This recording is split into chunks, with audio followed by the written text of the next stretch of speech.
If you go out with them alone, my brothers and sisters, wallahi, as your brother and as for some of you, like your father figure, my advice to you, and I know exactly what you're talking about. I've lived in Australia all my life. We understand what's going on.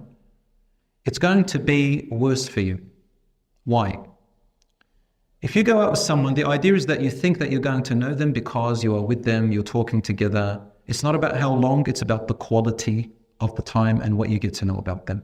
What happens naturally, it's not that it has to be she or he have to be good for you, it's just the memories that and you know, if you meet together outside of your reality, outside of your family, outside of who you are, you're always going to be on your best behavior most of the time.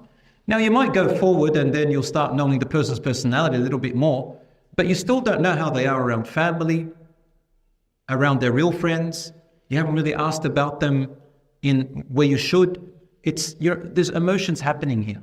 So when you go for the reality and you start involving your parents and their families, you might discover some things that you never saw before, but it's going to be hard for you to step back.